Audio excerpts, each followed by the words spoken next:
Hey friends, welcome to Meals with Maria. Today we are cooking with a friendly little pantry favorite, chickpeas or garbanzos, whatever you want to call them. I have loved these since I was a little kid, and I absolutely love cooking with them. They are so inexpensive, like many other beans, so I figured, hey, let's do a whole video devoted to a friendly little favorite. These are gonna be some summer-inspired meals, so they're really low cook. I think maybe only one of them has you cooking anything, even in the oven, maybe a little bit on the stove. But when you eat them, they are all cold meals, so that is great for the summer and so inexpensive. So let's check them out. We're gonna start off by making a pasta Caesar salad that I saw on TikTok, and it looked too good not to make. Now I'm using a leftover piece of a Parisian loaf that I had from the night before, and I recommend that if you have some leftover bread around, just go ahead and use that.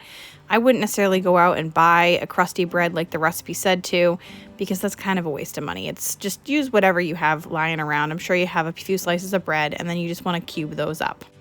At Walmart, you can get an entire loaf of bread for $1.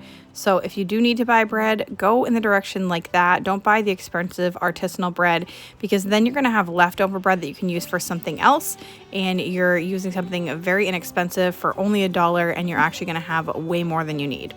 Then you just want to take your cubed bread and place it over about like half of a baking sheet, because on the other half of the baking sheet, we're actually going to bake our chickpeas. You want to drain, rinse, and pat dry, and you want to make sure that these are very dry, otherwise they're not going to roast nice and crispy. 1 can of chickpeas or garbanzos, whatever you want to call them. And then place these on the other half of your baking sheet.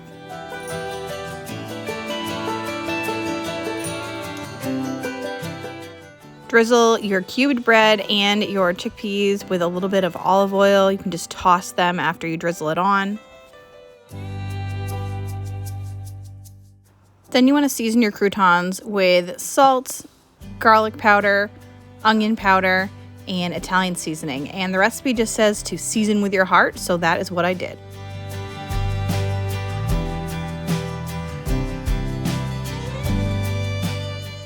You want to bake this in a preheated oven at 450 degrees for 10 minutes. In the meantime, I'm boiling my water and cooking my pasta according to the package directions. I'm using 8 ounces of farfalle.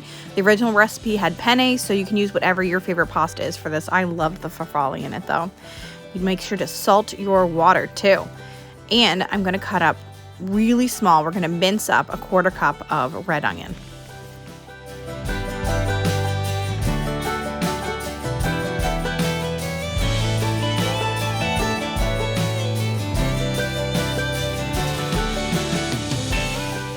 Then you want to grab a medium to large size bowl, and I'm just taking 1 washed head of romaine lettuce and tearing that up. We're just going to use that whole head of lettuce. I love this recipe because lettuce can be a little bit more expensive, and comparatively pasta is much cheaper.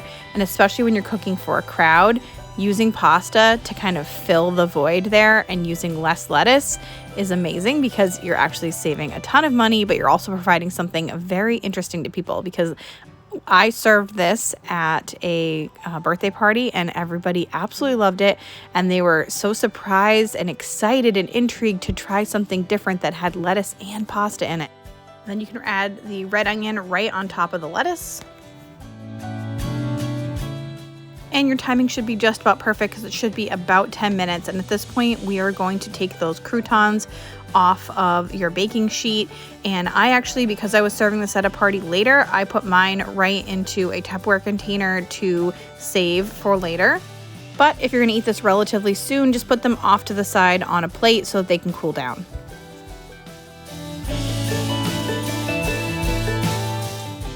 And then you do want to put the rest of the chickpeas back in the oven for another 10 minutes of cooking. And once your pasta is done, go ahead and drain that, and then you can use some cold water to spray it off and cool it down right away, because you're going to want it to be cold in order to put into your salad, and not warm, because you do not want warm pasta with lettuce. That would not be good. You can just pour those cold noodles right on top of your lettuce and mix everything around.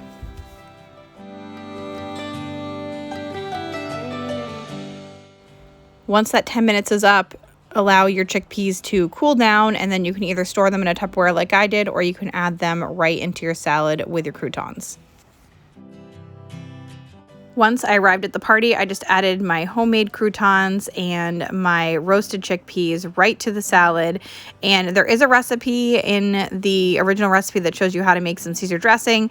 I personally just went with a store-bought one. I poured as much, as it feels like is right over the top of it with some shredded Parmesan cheese. And this was the biggest hit of the party. I have to be honest. I have to toot my own horn here. Everybody absolutely loved it. They're like, who made this salad? This is so cool. So it's bound to be a hit, and it's so inexpensive and so delicious, and those chickpeas really make it. So it's a really fun thing to just use a can of chickpeas for, and some pasta that's already in your cabinet, and some bread that you need to use up anyway. So it is a great use up salad, pasta salad, barbecue side dish.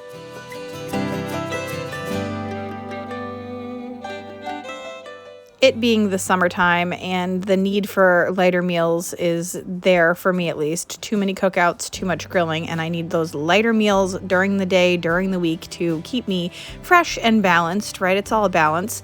And this is another salad. We have a delicious Greek Caesar salad. And you want about a cup of grape or cherry tomatoes, and just have those. And then you want to slice up about a half a cup to a cup of cucumber, depending on how much you like. I had one mini cucumber, so that was perfect for me.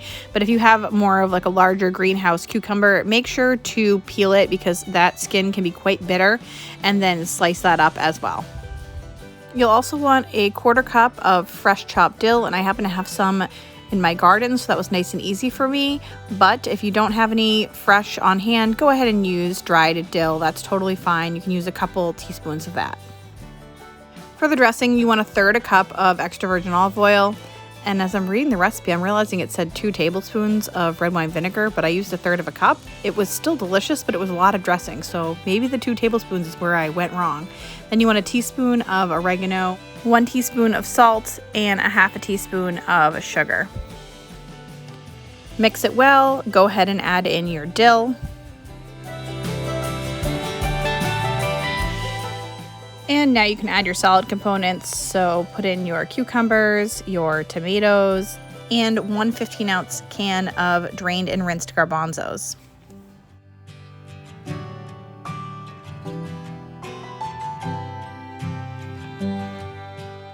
Now, I happen to have an avocado on hand, and while the salad did not say to add one, I decided to, and I decided to do that kind of instead of Kalamata olives, because I do not love them, but I do love avocados. So, use what you have on hand, use what you love, use what you like. Now, this salad does not include lettuce inherently, but if you have some lettuce on hand and you want to do that to fill it up, maybe you don't have some cucumber, the salad dressing is phenomenal, and you can add lettuce to it, and you could just have tomatoes or just avocados, whatever you have, this chickpeas and the dressing, and then all of the veggies that you love, go ahead and put those in, and it will still be delicious. And then I also added, you can see, 1 chopped scallion, and you can add as much or as little feta cheese as you like. I also know some people don't like feta cheese, and they may choose goat cheese instead. Either way, this salad is fabulous. And I forgot to mention, the original recipe actually has you adding red onion. So if you have sliced red onion, you could add that instead of scallions. Again, there's a lot of swaps you can do here, and it all kind of starts with 1 can of chickpeas or garbanzos or whatever you want to call them. But this is a fabulous lunch or side or even dinner, because there's plenty of protein in those chickpeas. This next salad, yes, another cold salad, is a pasta salad, and a pasta salad only. So we're not adding any lettuce to this one. I'm just using a green pepper from my garden because it's what I had, but you can use red pepper, yellow pepper. You can even use like roasted red peppers. You can get those at the Dollar Tree these days, so you can find something relatively inexpensive to use as your pepper option. Or perhaps you're serving this to someone like my husband who doesn't like peppers. You can omit them altogether. Now, while you're chopping your vegetables, it is a perfect time to get your pasta going, so make sure to get some water boiling on the stove, salt that water, and add whatever type of pasta you want to use for pasta salad, and cook that up while you chop your vegetables. Then we're going to use a few more grape or cherry tomatoes, or if you just have regular tomato, like aroma tomato, they're so inexpensive, you can just dice that up, and that would be delicious in this as well. Then I had a cucumber. This is more of like a pickling cucumber, but I still want to peel off some of the peel because it's still a little bit bitter, but not too crazy. So I found that sometimes I like to do a little pattern like this because it adds a little bit of depth of color, and you have the dark green and the light green. And I'm just going to cut mine into quarters and add that to my salad as well. Then to add more color to this beautiful summer salad, add a drained can of corn and a drained and rinsed can of chickpeas. And honestly, this on its own would be absolutely delicious. You can totally serve this as a salad. This is going to taste absolutely fantastic. I ended up using a pesto in my salad as my, kind of dressing, but you can use any sort of vinaigrette dressing that you have on hand. Similar to what we did in the first recipe, drain and then shower your pasta in cold water to cool it down nice and quick, and then add that to your bowl. Just want to mix everything together really well. And like I said, I just used a couple tablespoons of pesto that I had left over in a jar. I just wanted to use it up. I don't want to waste anything. But I've also been known to use like a garlic parmesan dressing or an Italian dressing. It is that simple to make a very, very flavorful pasta salad with what you have on hand. If you want to, you can add some extra salt, pepper, flavor it to taste, and some Parmesan cheese. And this is a nice filling salad. It's perfect for a side. It's perfect for a lunch as it is. This is a great meal prep. And this could also be a full dinner because you are getting your protein from your chickpeas. It is a nice minimal cook meal, and there is so much goodness in this. It's so healthy for you and so flavorful. That is the last recipe for today. So I just want to thank you so much for being here. Make sure to like this video and subscribe if you haven't already. I'm making 3 budget videos a week and you don't want to miss out. To keep the fun going and learn about cooking with more beans, go ahead and click on this video right here where I work with rice and beans.